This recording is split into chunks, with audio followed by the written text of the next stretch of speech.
Welcome to Leader U by Black River Performance Management, where we believe work should fuel the human spirit, not drain it. In this leadership podcast, we will dive into the lived experiences of people flourishing in today's workplace and beyond. Join us to hear real-life examples of experiences from our own lives and from the leaders we know and trust. Thank you to our sponsors.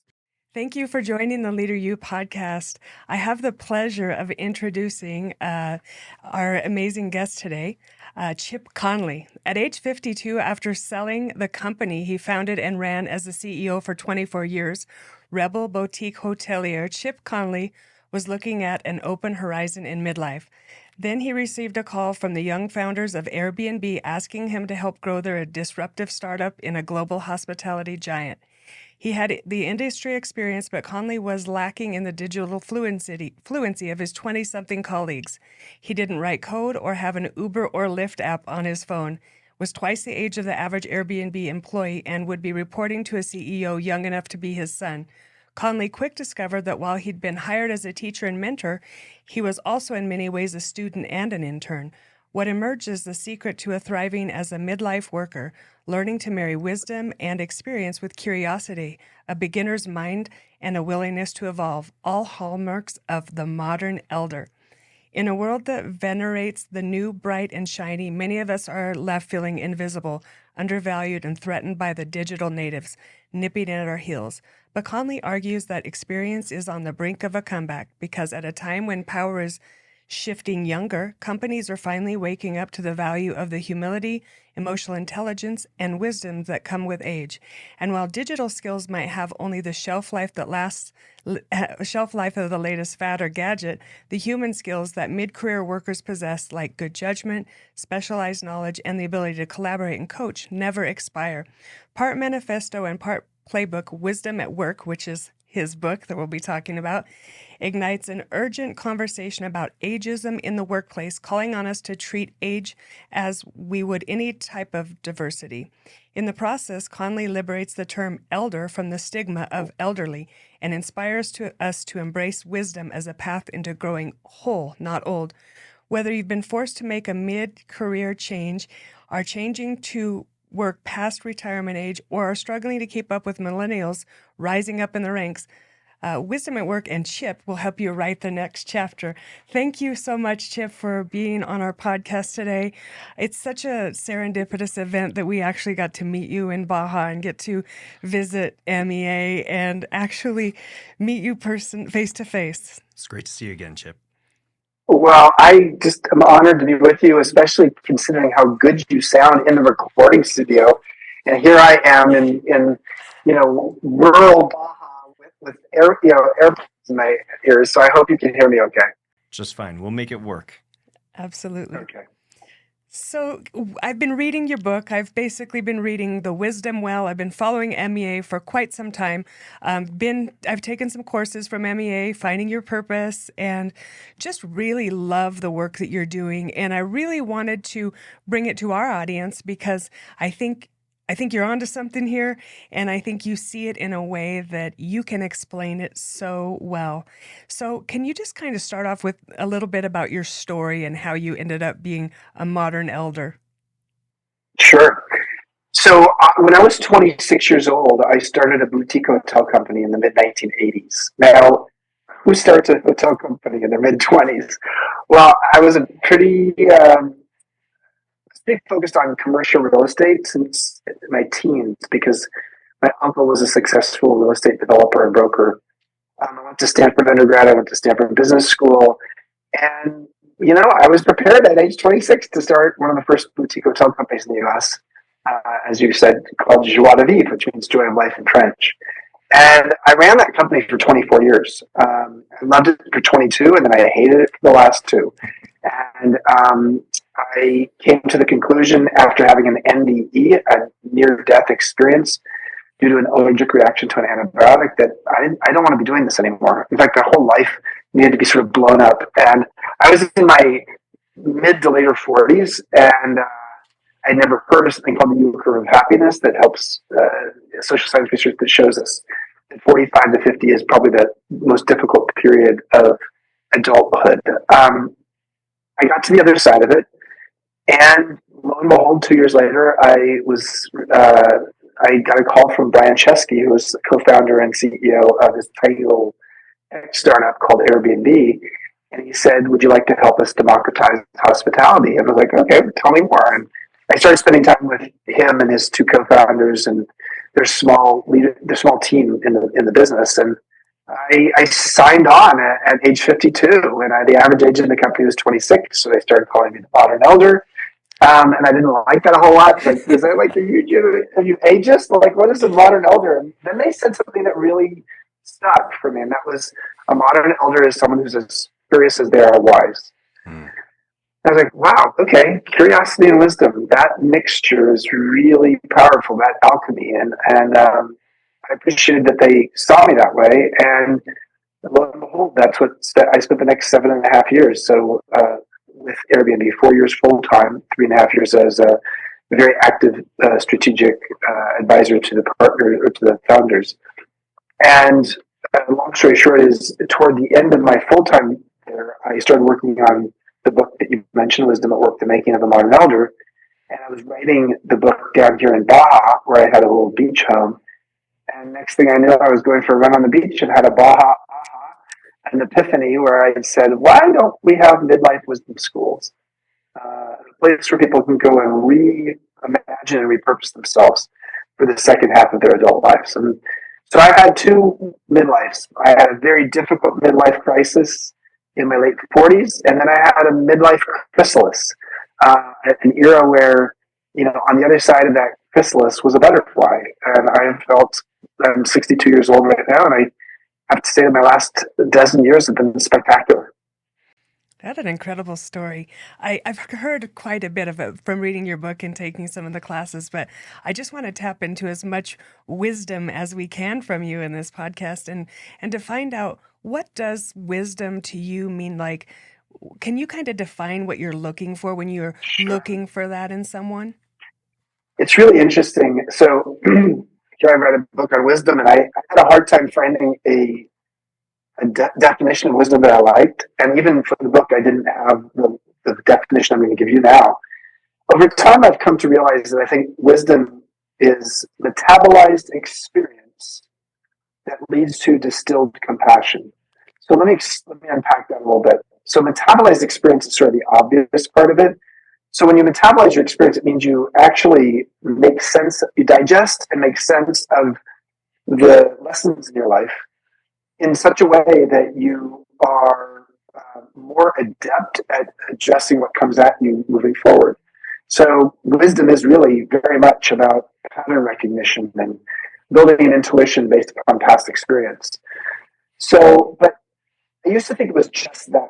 And then I, thought about it a little bit more and realized that, if someone is just really smart about their experience, about their life based upon their past experience, that's a savvy person. That's not a wise person. Wisdom, in the history of wisdom all the way back to the Greek times, has always been defined as a social good. So wisdom gives back. There's a net positive to society.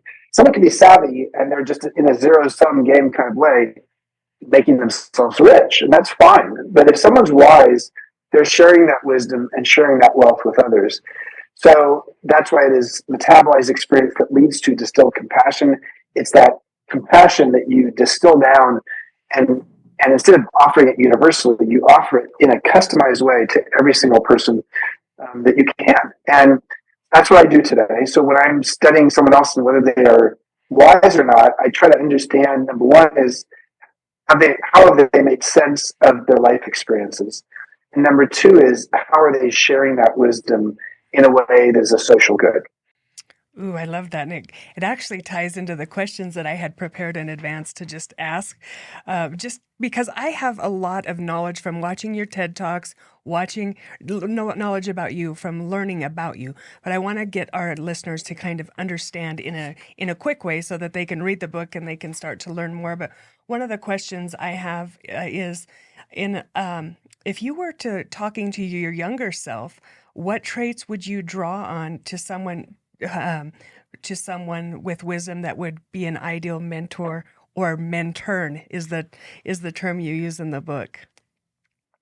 So let's define mentern first. A mentern is someone who's both a mentor and an intern at the same time. Mm-hmm. And that's what I was at Airbnb. And I loved it because, man, if I can be both learning from young people while also teaching, that was beautiful. I think the advice I would give my younger self, if I were to look back at it now, is I would quote Oscar Wilde: "Be yourself; everyone else is taken." I love that quote. Uh, I don't think I've had a problem with being myself, but I do think there's times when I have tended to compare myself with others, and comparison is the recipe for suffering. And so I think learning how to be more focused on just what it is that I want to do in my life and how I can make a difference, and less focused on how does it compare with other people is I think, a good piece of advice. Another piece of advice to myself would be don't take things so personally. Don't look at how. First of all, don't look at what's happening as an indictment on yourself. Your net worth in life is not your net worth on your financial statement or your network. It is your net worth is what you feel about yourself and how you can see the value of yourself in the world, no matter what's going on. And that's the really hard one, especially as we're younger. Because we're younger, we tend to be it's like we're the flea on the back tail of a dog, wagging the tail, and that flea's going everywhere. So for me, I think I've come to realize that I am not, my sense of value in the world is not the sum total of my accomplishments. And I'm a big fan of David Brooks and his book, The Road to Character, which was really spawned out of a New York Times op-ed he wrote called The Moral Bucket List. And he talked about resume versus eulogy values. And his whole point of that was to say most of us spend our lives building a resume. Very few of us think about what people are going to say at our eulogy. And I think you're helping them see that character is what people notice, and it's even more valuable as you get older. It's essential. And so, I think one of the questions I would ask myself as a younger person is, what are the character qualities I want to grow into over the course of time? And what are the habits that are supporting that? Yeah, I was going to actually jump in because I know we're going to get more into the elder framework as we move forward, but what might be some ways to almost operationalize this with people that are at that developmental stage? What are some recommendations you might have in terms of life experiences, right? If you could draw back upon your role at Airbnb with those younger professionals, right? You probably had to help bring them along because sometimes we don't have the words. The words escape us at time. And so we have to position. Let me tell you an exact exercise I did. Yeah. If you don't mind. The exercise I did with my direct reports is I would ask them, what are the 5 adjectives you like people who you work with to use to describe you on a good day? Wonderful. And so then I'd get their 5 adjectives, and then we would have an exercise we would do. We do 360-degree surveys of how people, not just your direct reports, but other people who work with you, see you. And so we added a question to that. It's like, what are the 5 adjectives that you would use to describe this person? So what we know now is we have the aspirational 5 adjectives from the person, the leader. Now we have the adjectives that people see them as, and now we compare them. Mm-hmm. And on average, maybe one of the 5 adjectives that are in the top 5, what people said, is one of the 5 adjectives that the leader wants it to be. So it's like, okay, congratulations, you get 1 out of 5. You've got it. But the other 4 that you want didn't show up in your top 5. In fact, 3 of those 4 that you wanted, no one said. So let's look at what habits you need to put in place. So let me use an example of this. So I had one person who said, I want to be seen as an encouraging leader. Not one person of the 15 people we surveyed said he was an encouraging leader. So I said to him, so what could you do that actually would help people to see you're an encouraging leader? We brainstormed it, and he said, you know what? If I just made the choice of twice a day, giving some encouragement, in essence, positive feedback to somebody I work with in real time, and as a bit of a surprise, so it doesn't feel like it's prepackaged. I bet I would start to build a reputation as being an encouraging leader. I was like, okay, so show me once a month your accounting of this. I want to know. I want you to keep track of the fact that if you do 2 a day and on Monday you did none, on Tuesday you better do 4, or if you did none on Monday or Tuesday you better do 6 on Wednesday. I want in a month I want to sit down with you and have you show me what you did. And then I actually want to go to some of those people you said that you gave encouragement to and say, have you noticed anything different in, let's call him Joe, and see if it's starting to be noticeable to people. And when you do that kind of really proactive and responsive approach, you see that people say, wow, my reputation is a function of my behavior. But my behavior is often a function of habit. So how do I change the habits? And how do I change the reactivity? I can take my own advice on this one because I can be as reactive as anybody else at my age. I'm certainly at 62 not as reactive as I was when I was 32.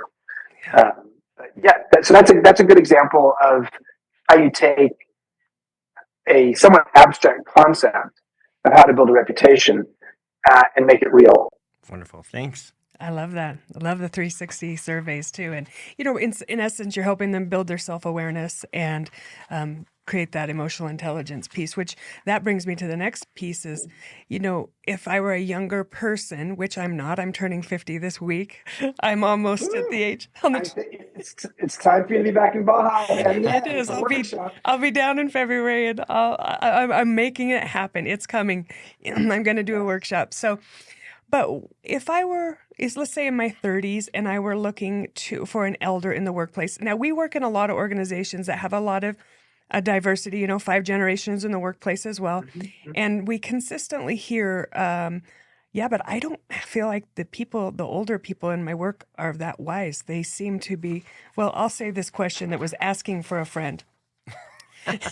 If you were younger and you know what you know now, how would you go about finding someone in your workplace if you only had a few crunchy people with fixed mindsets that weren't interested in helping to develop you? Rather, they only wanted to get through work, retain power, and make your life miserable to retire. Well, I think that I would find a new workplace. And secondly, I would just ask the question, how did you end up there in the first place? Have these people changed, or were they sweet talking you upon the interviewing process, but it turns out that they were very different people? Or are there, have the circumstances for the company changed in such a way that frankly people are stressed out and they're not operating at their best as a result of that? The easiest solution is like, I'll go find another job. But let's say you wanted to stay in that job. Then I would go back to the person who was maybe the primary person that you admired in the interviewing process. And this could have been 3 months ago, it could have been 3 years ago. And I would say exactly what you just said here, which is, I want to stay here. I am committed to this place. I would love to love being here. But my motivation and my enthusiasm is starting to wane for the following reasons. And I really want to feel like I'm going to learn and I'm going to be around people who have the growth mindset, as well as I want to actually find a mentor in the organization who I can really admire. What do you suggest? And if this person who is your best candidate, in my opinion, of who might be helpful here can't help you, then it may be time to leave. Great point. I love that. It takes it all the way back to it. You have to have those difficult conversations yourself. And I think sometimes the younger people have challenges having that conversation in itself. They might even be afraid to share those feelings because they might think they'll get fired. They might not be in a psychologically safe place where they can even share that they feel that they could share that. And there's also a role Exactly. of advocacy there too, right? That in some of those instances, those crunchy people aren't the leaders necessarily. And so we look to those leaders that have that formal role of power to think beyond themselves, to recognize that, look, I have a all-star here. I want to keep this staff. I want to keep this group. What do I need? We know what led into the Great Resignation and that major reshuffle, right? And so there's a certain level of wisdom that must occur at that leader level, even, regardless of age, to be looking out for your team to help bring them along to be a part of this, right? And so are there specific steps or concepts in addition to what you've shared already before that you might recommend? How do we cultivate this? But instead of with our younger people, with those people that have been there, right? Because sometimes people just become who they are on the path to become, right? And we all have our path where we're headed, and we're going to become more rigid in that unless we think outside of that. But Yeah, I mean, I think if I could distill down your question, it seems like it maybe relates to how do we energize the people who've been there a while yeah, and who may be mid-career or later career. Um, I would start by asking the question, if I was coaching the CEO, is, if you see some of these people as like dead wood, which is sometimes what people would call someone like that, were they dead wood when you first hired them? or have they become deadwood over time? And if they have become deadwood over time, is that a cultural issue for the company? So it's not so much just the individuals we're talking about. There's a cultural thing going on here. It could be that the culture is such that people come in and they get new hire orientation and some learning and development. And then after you've been there 2 years, you sort of feel like you never get any more learning and development. And no one complains. No one says, man, this place is terrible for learning and development. They just get grizzly. They just get sort of jaded. And they're not curious or learning anymore. So I would look at some of the systemic things first, like, how do you spend money on learning and development? How do you create mutual mentorship in the organization such that you have both young people teaching older people things, and vice versa? I would look at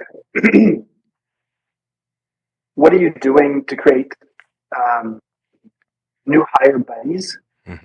People who, when you hire a new person, there's a new hire buddy, and the new hire buddy is someone who's been there a while and maybe a little jaded, but they hopefully can start seeing the organization in the eyes of the newcomer. And then I'd have that new hire buddy do a fresh eyes conversation with the new hire after 30 days. Usually what happens in organizations is you come in and you're on probation. What a terrible word. You're on probation for 30 or 90 days, like you're a felon or something. And then after that period, like the company does a review of you. Well, what if we switch that around, and then it's the fresh new hire with fresh eyes who actually says their new hire buddy, in my first 30 days, here's what I've seen here. Wow. And therefore the new hire buddy, it's their job to sort of say, wow, you're talking about some stuff that I think these are some systemic things we need to, like, maybe let's bring in a senior leader here, or let's bring in an HR, or let's have this conversation, because I think you're bringing in some things that we should look at fixing. So I think the point of this is to say, how do we help people feel alive in the work they do as long as they're doing it? And unfortunately, for a lot of organizations, people do get jaded. But the number one thing I ever did as a leader, when I saw my senior leadership team feeling like they were in the mentality of do as I say, not as I do, I spent a month saying, we're not going to use the word leader or manager for anybody in this company for this month. Everybody, whenever you need to talk about a manager's meeting or go talk to your manager, we're going to replace manager and leader as words with role model. You have to use role model for the next 30 days. And it may not feel appropriate because your boss, your leader, may be nothing close to a role model. we're going to use that language for 30 days and see what happens. And what happened actually was it meant some of the more senior people and some of the people who've been there a long time started to actually step up a little bit and acted like a role model. So, I have a lot, as you can already tell, I have a lot of tactics and tips. I appreciate that I've been an operator. I've written 5 books. I'm writing 2 more right now. Clearly, I like writing. Clearly, I like being a thought leader. But what I really appreciate that is that my thought leadership really comes from a place of practical experience. And there are not a lot of people who've been CEO and running companies this long who've written. Part of my role in life, I think, is to help take abstract, beautiful, sometimes hard to define concepts that consultants might talk about in a context of a workplace, and make them as real as possible. Yeah, Terrific. those Awesome. are some great tips. I love it. So, those are some great steps for CEOs, for leaders, for role models, HR managers to do.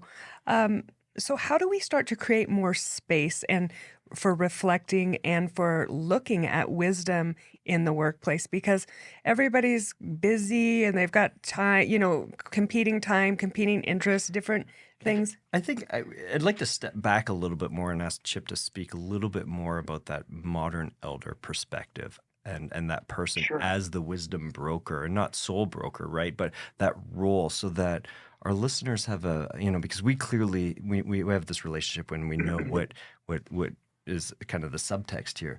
But I want to make it really clear that you're really focusing on a specific group of people at a specific phase of life, right? Because age does not correlate to wisdom. It's almost a life phase, and you can be wise at any age. So right.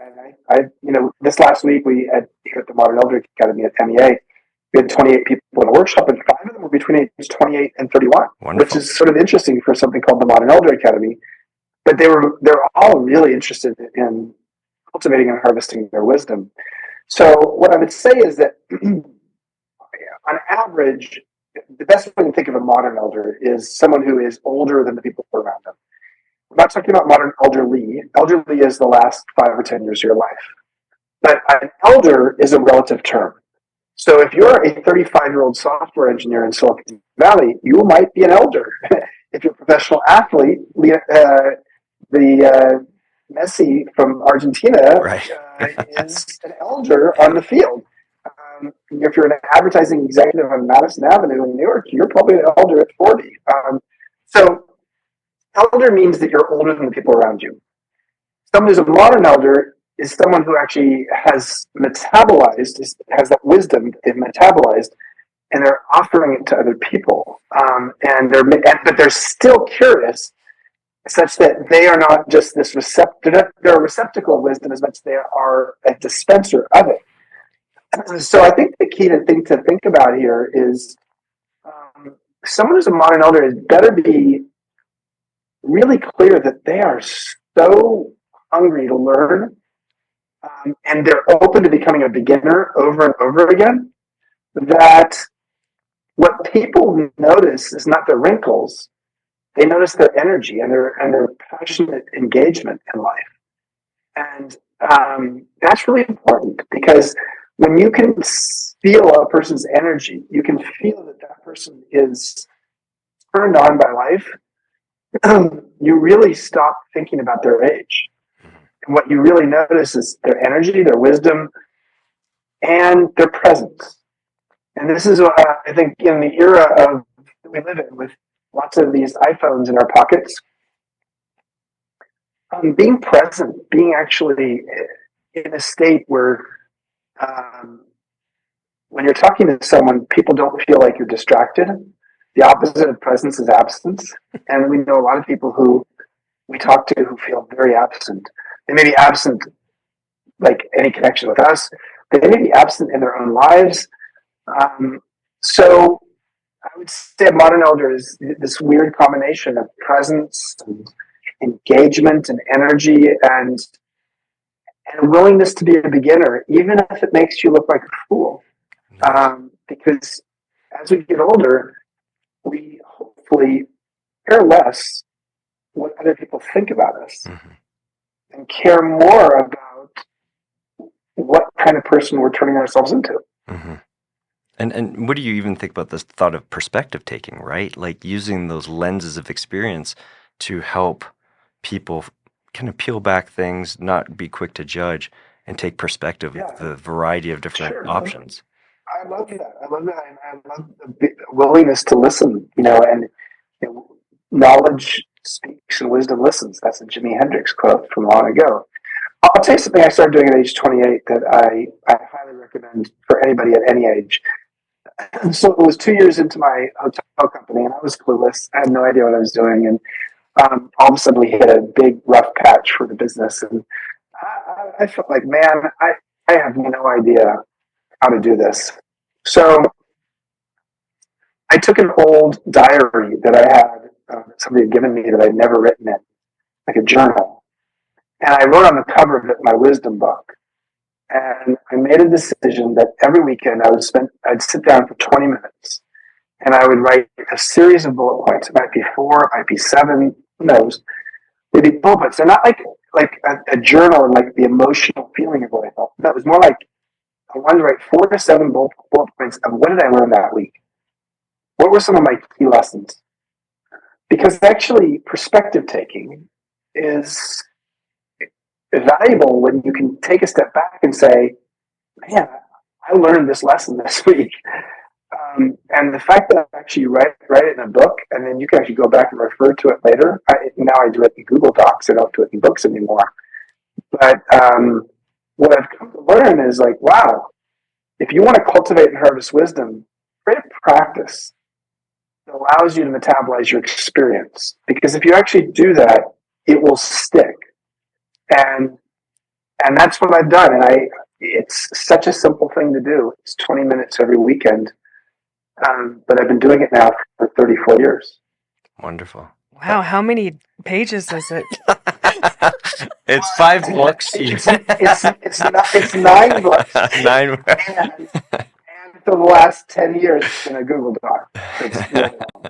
That is a great tip. And especially as we're coming to the end of the year and people are, this is a good time to reflect on what worked well, what didn't work well, what do I want more of in the next year, these types of things. It's a good idea for people to start working on their personal development and maybe have a wisdom book. I'd like to direct them to your Wisdom Well blog because I get the dailies on that and I feel like I learn something in that every day.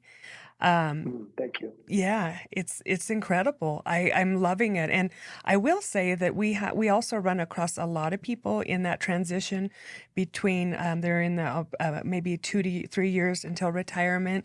We recommend the book. We recommend them talking, looking into repurposing themselves versus retiring, and what would that look like, asking questions, whether they want some coaching, sometimes they want some personal development. We try to ask a lot of questions that help them to see what they might be interested in if, they were living on their own script now and not somebody else's script, that somebody else has created the script for them their whole life. Well, even giving space to help them have permission to do that, right? Like, and that's what I think you're really doing beautifully with the Academy is opening up these lines of communication so that people can meet other like-minded people that are looking for stuff. Well, we have over 3,000 alumni now from 42 countries. Average age 54, as young as 28, as old as 88. We have 26 regional chapters around the world. With these regional chapters have done 225 events globally this year, where alums come together and they have a conversation about a particular topic, or they have a guest speaker, or they just have a potluck. And so, it is a community. It is sort of verging on a movement, and it's all really dedicated to the idea that 2 things. Number one is aging can be aspirational. Generally speaking, the societal narrative on aging is like, oh, I don't want that. We have anti-aging products. So that's the first thing. And the second thing is that midlife, which is actually now defined quite broadly, it is the most celebrated study ever done on midlife suggests midlife is 35 to 75, which is a long stretch. It's a marathon. Um, but the core of midlife is really 45 to 65. Midlife is not a crisis. It is a series of things that tend to happen. They're sort of normal that we don't talk about a lot, and we don't have like the social insurance or social wellness in place, structure to help people understand what they're going through. And that's why I say midlife is not a crisis; it's a chrysalis. It is dark and gooey at times. Some of the stuff you're going through, whether it's parents passing away, or empty nester, or menopause, or divorce, or a health crisis. That you tend to have more of those as you get older. Changing a career, getting fired. I mean, these things happen a lot in midlife, and yet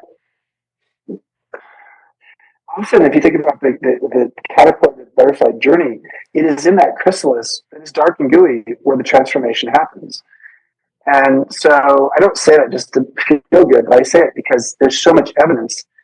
The U-curve of happiness research basically shows that after age 50, we get happier with each passing decade the rest of our lives. And at age 62, I can say my happiest decade of my adult life by far was my 50s. So I'm a big fan of the idea of reframing aging, partly because Yale's Becca Levy has shown that when you shift your mindset on aging from a negative perspective on aging to a positive perspective, you gain 7.5 years of additional life, which is more added life than if you had actually stopped smoking at 50 or you started exercising at 50. So it is a profound mindset shift that can actually create not just a longer life, but a better life. And you're magnifying that because you're building connection, which is another one of those major predictors for longevity, right? And so that's what the Academy is helping to do, is put those people together. Absolutely. Yep. Do you have any more questions? I have so more, many questions. I know. But one day when we walk down the beach, we could How many? discuss that stuff. Where's our time? We have to wrap it up in about 5 minutes. So, all right. Yeah. So let's wrap it up with some tips and just things that you wish you had known early on. You gave some earlier on in the podcast, but which kind of tips? Tips on finding mentors, finding people, finding your tribe, so that you really do find connection, that you're finding meaning and purpose at work, and just because I don't think it's as easy for some people and in some workplaces. Well, recognize that your mentor may not have to be in your workplace. Mm-hmm. Your mentor may be somewhere else. I'll tell a quick story, and then I guess we can wrap. But my story is about a guy named Herb Kelleher. He, for 37 years, was the CEO of Southwest Airlines. I really admired Southwest for their culture. My company was a tiny little company that was growing quickly. And I decided to write the guy, or actually decided to call him, and his assistant asked me to write him. And I wanted to ask him a few questions about culture. And I wrote him a letter because his assistant said, try that and see if he answers them. And he did. 3 weeks later, I got a letter back, and he answered my questions. And he said, I really liked your questions. Once a year, you can send me a letter with questions about culture or about leadership or about strategy, and I'll answer them. And so I did that for 10 years with the CEO of the most successful airline in the United States. So, who was I? I was not who I am today. I mean, if I did it now, he'd take my call. But, back then in my early 30s, he didn't know who the heck I was. Right. So long story short is I would just say that your mentor doesn't have to be in your workplace. Your mentor can be somebody, and it doesn't actually even have to relate to work. Sometimes your mentor is about, the human juiciness of relationships or marriage or being a parent or being, a centered daughter of an aging parent. So your mentors can show up in all kinds of ways. And all a mentor is somebody who's giving you some guidance. And there's two kinds of mentors. There's what I call the librarian and the confidant. The librarian is the one who has all the know-how and know-who, and that's someone who you're going to ask a lot of questions to. The confidant is not just someone who's going to keep your juicy details. They're the one who gives you confidence. And they're the one who's actually going to probably be best suited as your mentor by asking you a lot of questions. Whereas if you're a librarian, they're asking, your mentee is asking you all the questions. So that's my wrap. I do have one more. Can we squeeze one more? I put my Okay. notes. I was like, let's talk about, and this might be too much. What's the relationship between the modern elder or wisdom and ego? So I'm really clear on this one. Both Carl Jung, who one of the most famous psychologists in the world, and Richard Rohr, quite famous Christian mystic, they both have the same perspective on this, which is that first half of our life, the primary operating system is our ego, and it's for all kinds of reasons. It helps us to individuate, helps us to propel ourselves forward, helps us to understand our identity, and then sometimes we get a little too attached to it, or it takes over. And it's around midlife where, frankly, there's an ego reckoning that often happens, and it's usually circumstances out of your control. Things are not happening. Things are not happening the way you hope they would. And it is at that point you move to the other side of it and realize, man, my new primary operating system is my soul. Now, no one tells you this, and no one talks this way, but both Richard Rohr, who actually happened to come to MEA as a student at age 78, and Carl Jung both said this. So I would just say, a modern elder it's not that they don't have an ego. We all have an ego the whole life, but they have a healthy sense of humor about their ego. And they are actually, their North Star is actually their soul. And what is a soul? A soul is something that actually speaks to something inside of you that directs you and helps your intuition comes through it. And it's something that actually connects you to something much bigger than yourself. Perfect. I love it. Great. Thank you for taking the time to be with us today and share your wisdom. And the book, I recommend it. I'm going to have to read the others. We've watched the TED Talks. Sign up for the Wisdom Well. And if you can make it down to Baja, check out MEA. They have a great website and a lot of online courses as well. Thank you so much for your time. Beautiful. Thanks, Chip. Great seeing you. Thanks to both of you. Appreciate it. Thank you. Today's sponsor of the Leader U podcast is by In Time Tech. In Time Tech is a global software solutions company based in Meridian, Idaho, with offices in California, Oregon, Dubai, South Korea, the Netherlands, and India. They partner closely with their clients to supplement and support their teams to build software products focused on achieving their business goals.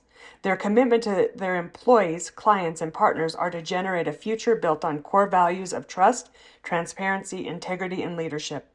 From the very beginning, their mission has always been to create abundance, and they happen to build software. Thank you to our sponsors.